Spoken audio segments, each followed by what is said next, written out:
BD. Ambedkar आज की चर्चा में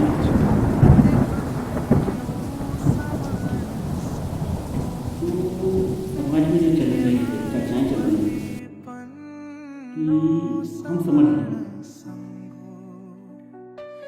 समाज में अलग अलग प्रांतों में, अलग अलग राज्यों में, अलग अलग क्षेत्रों में समाज की परिवर्तन से जुड़े आंदोलन चल रहे हैं।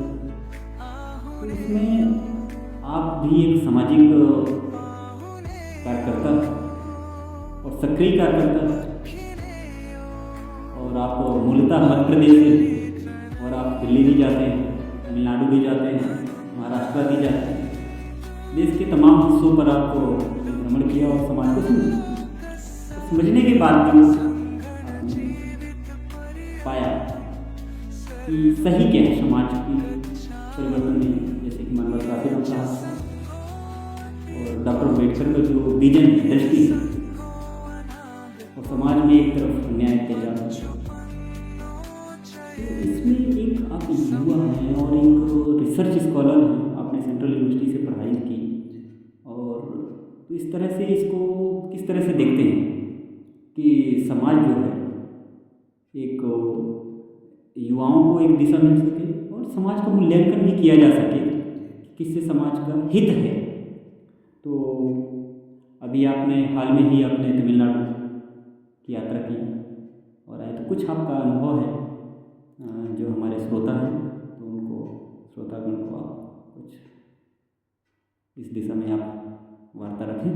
सर, जैसा कि मेरा मानना ये है कि हम ये अलग अलग प्रांतों में जैसे विजिट करने जाते हैं तो वहाँ देखते हैं कि लोग टुकड़ों में गिना, लोगों का मोटिव एक है पर रास्ते अलग हैं। कोई अलग पार्टी बना के, कोई अलग संगठन बना के, कोई अलग धर्म बना के। क्योंकि डॉक्टर बी आर अम्बेडकर ने एक बात कही थी कि शिक्षित बनो, संगठित रहो, संघर्ष करो। तो जैसा कि हमारे समाज के साथ आज से नहीं, ये 3000 सालों से चला आ रहा है। एक मिनट में रुकना चाहूँगा बी.डी. अम्बेडकर साहब। यहाँ पर हमारे विश्वविद्यालय सत्यशोधक समाज जो यूनिवर्सिटी ट्रुथ सीकर सोसाइटी में अभी सिद्धार्थ भी जुड़ चुके हैं, सिद्धार्थ गौतम जी, तो वेलकम है आप सर, प्लीज़ जारी कंटिन्यू करें। तो ये है कि बाबा साहब के सिद्धांतों को ध्यान में रखते हुए कि यदि हमको अपना साम्राज्य स्थापित करना है, अपना स्वाभिमान पाना है, तो हमें एकजुट होना चाहिए और संगठित होकर यदि हम किसी काम को करते हैं तो हम उसमें ज़्यादा सफल हो पाते हैं। बहुत से लोग कह रहे हैं कि आप इस धर्म पे आके काम करो, कुछ लोग इस धर्म पे, सब अपने अपने का प्रचार कर रहे हैं। मेरा मानना है कि हमको ये कि हम सब एक हैं, हम सब एक हो गए। तो सर ये कैसे हैं? आप एक बात बताइए, भारत में कितनी जाति है? भारत में बहुत सारी जाति हैं। जो एलिगेशन सोसाइटी में चल रहा है कि बमड़ों ने या ब्राह्मणों ने या मनुवादी ने, क्योंकि मनु जो मन को बांटता है, मनुस्मृति के अनुसार कई जातियों का निर्मित करता है, तो जो उत्पन्न जातियाँ तो हजारों में जी, और हजारों में वो जो जातियाँ हैं, वो जातियाँ हैं इस तरह से हैं जिस तरह की एक खूटा हो कि एक एक खूटे में उनको गाड़ दिया गया। अब आपस में जातियाँ में जो जातिवादी का जो जात का जो खूंटा गड़ा हुआ है, और उसमें सभी बंधे हुए खूंटा से जातवादी लोग वो बोलते हैं कि मेरा खूंटा सबसे बड़ा है, मेरा राजा सबसे बड़ा है, मेरी प्रजा सबसे बड़ी है, मैं सबसे वीर कौम में हूँ। वो अपनी अपनी कहना चाहिए कि ऐसा कहना चाहिए कि अपना ही श्रेष्ठ अपने आप को दिखाने के लिए, समाज को दिखाने के लिए, बताने के लिए किस्सा कहानी गढ़े रहते हैं रोज।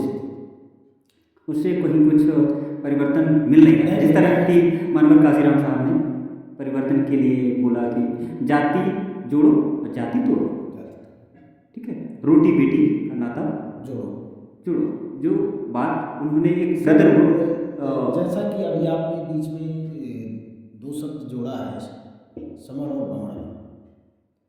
ये जो समर शब्द है ये आज का नहीं है, ये सदियों से चला आ रहा है। ये तो पुरातन शब्द है। शब्द है इसका तो मैं समझ किताब पढ़े आप तो उसमें पूरा संदर्भों के साथ उल्लेख मिल रहा है। लेकिन जैसे जब बमण शब्द आता है तो सिर्फ समर में ही जातियां नहीं, बमण में भी आपस में जातियां हैं। लेकिन वो आपस में ब्राह्मणी कहते हैं, बमण कहते हैं ना। पर जब लोगों की बात आती है एक संघर्ष करने की तो उसमें सारी जातियों को तोड़ करके एक शब्द आता है। वो तो कहीं पे मिलेगा, रेलवे स्टेशन मिले, बस स्टैंड मिले, बस में बैठा होगा, कहीं भी मिलेगा, कहीं भी जाइए रास्ते में तो ये बोलेगा मैं ब्राह्मण हूँ और यही बताएगा। तो मेरे कहने का मतलब ये है कि समण में जितनी भी जाति है तो अपने को वो समण क्यों नहीं कहते? को आप आइए और ये कहिए कि मैं समण जिस दिन से ये समाज है अपने आप को समण कहना शुरू कर देगा, समझिए कि वो अपना लक्ष्य पा लिया। ये तो पुरातन पहचान है भाई। यहाँ पे हमारे सिद्धार्थ भी जुड़े हुए हैं, सिद्धार्थ का ओपिनियन भी लेते हैं। सिद्धार्थ आप बताइए कि मैं समण हूँ जो कंपेन है, और जो हमारे सर अभी मीडियम रेट कर सकते हैं, अभी हाल में भारत दक्षिण भारत का भ्रमण करके आए और वहाँ पे अभियान चल रहा है कि सिख क्या है अम्बेडकर साहब क्या वहाँ पे चल रहा है? वहाँ पे ये चल रहा है कि जो एक सिखिज्म है हमारे पंजाब में देखने को मिलता है, तो वो एक कपाड़ रख के चलते हैं स्वाभिमान के लिए भी, आत्म सुरक्षा के लिए। तो यदि हम उस कल्चर को एक्सेप्ट करते हैं तो कहीं ना कहीं हमें अपने आप को सुरक्षा के लिए एक कृपाण रखने को मिलेगा। क्योंकि मेरा मानना यह है कि जब कोई महिला संपूर्ण, डॉक्टर बी आर अम्बेडकर ने एक बात कही थी कि मैं इस देश को उस दिन आज़ाद समझूंगा जिस दिन हमारे समाज की महिलाएं 12 बजे आधी रात के चौराहे से सेट भी कर रहे हैं। अभी आप कैसे मानते हैं कि सुरक्षित होगा? तो अभी ऐसा नहीं है। तो मेरा मानना यह है कि यदि कोई महिला या हमारी बहन है या कोई ऑफिस भी जाती है, मार्केट भी जाती है, यदि वो कपाड़ रखे, जिसको हम कटार कहते हैं, आत्म सुरक्षा के लिए, तो एक किसी पर्सनल व्यक्ति की यह हिम्मत नहीं होगी कि जाकर उसका बलात्कार कर पाएंगे, उसका पर्स खींच के भाग पाएंगे, उससे बदतमीजी कर पाएंगे। तो क्योंकि उसके दिमाग यहाँ पे मैं रोकना चाहूँगा कि महासमण जो तथागत ये गौतम वो तो 13 तरह के सतत दंड रखने के लिए उन्होंने बताया ही। और पहले के जो भिक्षु थे आपको जान करके अचरज नहीं होना चाहिए आपको, यदि आप पाली के जो त्रिपिटक ग्रंथ हैं अध्ययन किया होगा तो उसमें पाएंगे कि 13 तरह के सतत दंड रखने के उसमें प्रमाण हैं। और जिस तरीके के गुरु नानक जो हैं, जिनको गुरु बोलते हैं, गुरु तो शब्द गुरु का मतलब होता है बोधिसत्व, और वो भी हमारे जो गुरु नानक हैं महासमण है ना, महासमण हमारे महावीर, महासमण तथागत बुद्ध, महासमण हमारे रैदास, महासमण कबीर। तो ये जो समणों में जो परंपरा है कपड़ रखने की आत्मरक्षा के लिए, तो ये तो भगवान तथागत बुद्ध के समय से चली आ रही है। हाँ, ये लोगों ने जरूर कहा, ये प्रचारित किया कि जो सन्निपात हमारा करने का था शनिवार को, तो उस दिन लोगों ने इसको दुष्प्रचारित किया कि आप हथियार ना रखें, आत्मरक्षा के लिए कुछ शस्त्र न रखें। उसको बोला कि शनिवार को यहाँ तक कह दिया कि लोहा भी नहीं खरीदना चाहिए शनिवार के दिन। और वो क्यों कहा? क्योंकि शनिवार के दिन लोहा भी रखेंगे तो उसको डर लगेगा भाई। जी। तो आपको वो क्या कह रहा है? रखने से मना कर रहा है, मना कर रहा है। लेकिन मैं यहाँ पर एक टिप्पणी देना चाहूँगा कि जो सिखिज्म है, गुरु नानक जी कहीं ना कहीं भगवान बुद्ध की फिलासफी को उन्होंने रखा। उन्होंने 13 शतक जो दंड रखने की बात कही। उन्होंने कहा भाई 13 नहीं रख सकते हो, कम से कम एक तो रखो, जीवित रखो उस परंपरा को जीवित रखो, और कहीं ना कहीं आपका आत्मसम्मान और आत्म सुरक्षा बचा है। जो हमारा गौरवशाली इतिहास है, समण जो इतिहास है, जो हमारी पहली और अंतिम पहचान है। आप देखिए कोई भी व्यक्ति मर भी जाता है, इतिहास भी लिखा जाता है। जैसे कि अभी आप डॉक्टर अम्बेडकर का जीवनी पढ़ी, अरे डॉक्टर अम्बेडकर बॉर्न या बॉर्न किस वो कास्ट को इंडिकेट कर, कहाँ पे वहाँ बताएंगे गांधी बॉर्न बनिया कास्ट। तो इस तरीके से जो ये चल रही है, ठीक है, कि देखिए जो जाति है, डॉक्टर कांसीराम साहब ने कहा था कि जो जाति है ये मरने के बाद भी पीछे नहीं छूटती। तो जाति का मतलब तो पाली में जन्म होता है, और आज भी बोलते हैं ना नवजात शिशु का जन्म। तो जात का मतलब तो जन्म लेना होता है ना, हाँ, ये लोग और फिर जाति जो जो जात जिस जिस जिस कौम में जन्म लिए और वो काम कर रहे थे, तो ऐतिहासिक परंपरा है उनकी काम करने की, तो उनकी तो जाति समड़ों में ज़्यादा जाति होती है, क्योंकि समड़ों में ज़्यादा कुशल कौशल और कारीगर पाए जाते हैं हर क्षेत्र में, जबकि बमड़ों में जाति नहीं है, क्योंकि वो उनकी जो है, आप देखिए उनके लोग जो है जातियाँ नहीं मिलेंगी, क्योंकि वो लोग एक ही काम करते हैं, जबकि समण का है काम। सिद्धार्थ, आप इसमें कुछ आप क्वेश्चन वीडियो अम्बेडकर सर से है क्या, आप भी कुछ क्वेश्चन करना चाहें?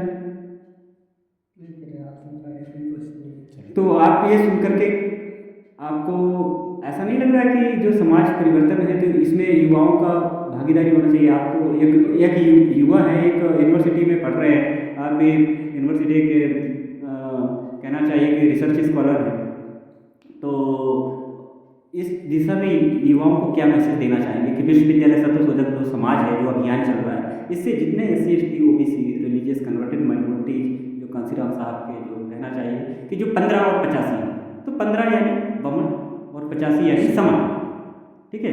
तो अब ये समण बमन की जो सामाजिक परिवर्तन की जो कड़ी है, इस कड़ी से हमें जो विद्वान हमारे विश्वविद्यालय से निकले, सभी विद्वान जो अपने डिग्री संभाल के रखे हुए हैं, तो जो डिग्री रखी है, ऐसा नहीं लगता कि उस डिग्री का सही वक्त है समाज में संदेश देने के लिए और परिवर्तन के लिए सामने आना चाहिए? तो आप किस तरह से युवाओं को अपने परिवर्तन में देखना चाहते हैं? मैं तो यही कहना चाहूँगा कि जितने भी न्यू यूथ जनरेशन है उनको समण आइडियोलॉजी में काम करना चाहिए, क्योंकि जो एक वाक्य है कि बहुजन हिताय और बहुजन सुखाय, ये तभी सक्सेस हो सकता है जब हम समण आइडियोलॉजी में काम करेंगे, और इसमें हम सभी उपाधियों को एक बहुसंख्यक समाज तक उनको पहुंचा सकते हैं, सिर्फ इसी के माध्यम से, समण आइडियोलॉजी के माध्यम से। जी जी। तो बी डी अम्बेडकर सर, ये आप ये मानते हैं क्या कि यदि हमें सामाजिक परिवर्तन से सुख सुरक्षा चाहते हैं सभी का, तो मैं समण हूँ जो अभियान चल रहा है कि हर समण को ये घोषित करना चाहिए कि मैं फला जात का अमुक जात का नहीं हूँ, मैं समण हूँ, मैं समण हूँ, उस जाति का उल्लेख करने की जरूरत नहीं, क्योंकि इसमें सबसे बड़ी मजे की बात यह है कि समण संघ में 10 नियम आपको मालूम नहीं होगा। बी डी अम्बेडकर साहब, आपके जाने यहाँ पे एक बात बता दूँ, यहाँ पे 10 नियम है। जैसा कि आपने कहा कि मैं समण हूँ, ये सब है, हमको कांसीराम साहब ने भी ये कहा था कि जाति तो है ना, सामाजिकता जो, तो हमको ये विभिन्न जातियां न बता के ये कहना चाहिए कि मैं समण हूँ, मैं एक हूँ। और दूसरी बात जो गौतम बुद्ध ने 13 प्रकार के वो शतक दंड रखने की बात कही थी, और सन्निपात, और यदि आप 13 प्रकार के शतक दंड नहीं रख सकते तो प्लीज आप गुरु नानक जी से संदेश ले सकते हैं, एक प्रकार का तो कम से कम एक तो रखिए, एक शतक दंड तो रखिए, आप रखिए, और सन्निपात बहुल कीजिए। हर सन्निपात को हमारे पुरखों ने शनिवार को खिचड़ी पकाते थे, और खिचड़ी के लिए पूरे कुटुंब को अपने बुलाते थे भाई, अपने गांव मोहल्ले के, और वो चौगला लगता था। अभी भी हम कई जगह हम पाते हैं, क्योंकि गुरु नानक से पहले कबीर पैदा हुए, कबीर से पहले वो संत रैदास पैदा हुए, तो हम अभी भी पाते हैं कुछ जगह है रैदास सन्निपात बहुल चौगला या रैदास सन्निपात चौगला हमने पाते हैं। अच्छा, ये मैं समण संघ जो है, समण संघ जैसे कुछ लोग बोलते हैं कि RSS का संघ है, ये बुद्ध का संघ है, तो बुद्ध तो बहुत पहले से संघ है बुद्ध का। हाँ, ये जरूर है कि वो जो संघ है उसको कुछ लोग विद्वान लोगों ने झाड़ फूक करके उसको साफ करके फिर से उसको क्या किया, उसको खड़ा किया, ठीक है। और ये संघ के 10 नियम, जो 5 नियम थे पहले की, मैं हत्या नहीं करूँगा, मैं चोरी नहीं करूँगा, मैं झूठ नहीं बोलूँगा, मैं बेविचार नहीं करूँगा, मैं नशा पात नहीं करूँगा, ये 5 नियम बनाए। अभी समण संघ ने 10 नियम समाज के सुख सुरक्षा की दृष्टि से जो है 10 आधार नियम, या कहना चाहिए अमर्त्य नियम, या 10 गोल्डन रूल इनको बोलते हैं, या अपरिहानी नियम, 10 अपरिहानी नियम भी कहते हैं। वो पहला नियम है कि केवल समण, दूसरा चंदा कभी नहीं, तीसरा जाति अभ्यास कभी नहीं, केवल संघवाद, 5वां मंच पद प्रतिष्ठा मंच माला कभी नहीं, 6वां पंजीकरण कभी नहीं, 7वां संगाली से सबसे ऊपर, और संघ राजनीति में कभी नहीं जाएगा। व्यक्ति जाना चाहे तो जा सकता है। और 9वां, संघ घातक की वापसी संघ में कभी नहीं। 10वां, उपरोक्त 9 विनय संघ का आधार है, ये न कभी बदले जाएंगे न कभी अमल किए जाएंगे। तो कैसे वीडियो अम्बेडकर साहब, ये जो 10 नियम हैं ये कैसे हैं समाज के परिवर्तन के लिए? क्या इससे समाज सुख सुरक्षा हासिल होगी? सुख सुरक्षा हासिल होगी और बहुत अच्छे थे, बहुत अच्छी विचारधारा। तो आप इनसे सहमत हैं? जी। तो यदि ये 10 नियम हैं तो समाज को यदि ये बता दिए जाए 10 नियम, तो समाज हो सकता है कि हमारे नए विश्वविद्यालय से पढ़े हुए युवाओं के लिए एक दिशा मिलेगी और समाज भी दिशा विहीन समाज को एक दिशा मिलेगी। तभी तथागत बुद्ध, जो महासमाज हमारे तथागत बुद्ध हैं, या वहाँ से लेकर के हमारे कहना चाहिए तथागत भगवान बुद्ध भी, आपने देखा होगा कि वो उस समय शाक्त संघ में शामिल हुए थे। जी। वो समर संघ ही था। और वो शाक्त संघ जिसको बोलते हैं, उस संघ में उन्होंने 2 नियम बनाए थे। और 2 नियम ऐसे आते हैं कि एक तो जो नदी थी रोहिणी नदी, जिसमें ये था कि उसमें युद्ध होना था। और युद्ध होना था, एक तरफ कोली थी एक तरफ शाक्त थी। तो शाक्त संघ ने यह निर्णय लिया था कि हमें युद्ध करना है। इस जो नदी का पानी है या तो कोली लेंगे या तो शाक्त लेंगे। तो भगवान तथागत बुद्ध का ये राय था कि हम इसको बैठ करके कुल सुलह इसका समाधान कर सकते हैं। लेकिन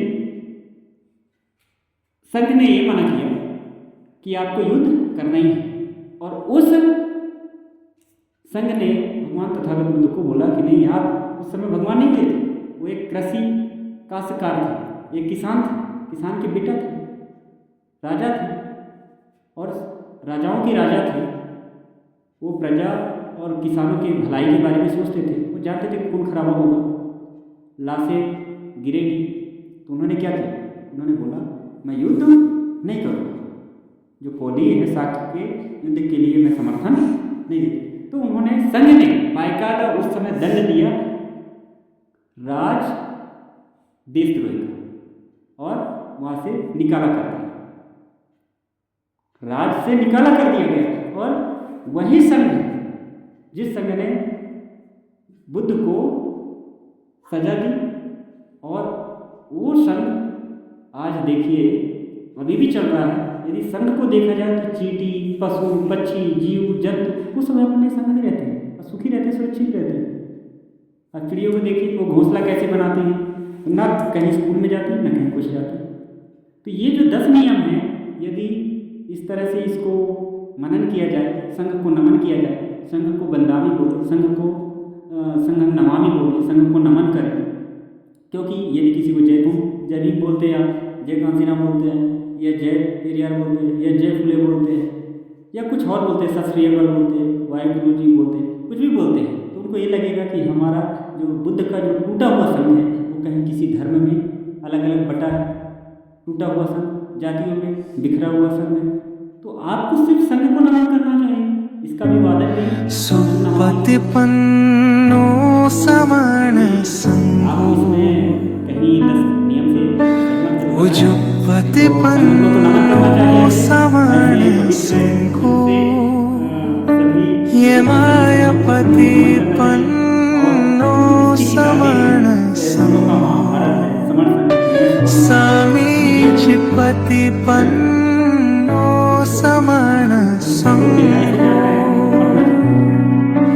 इस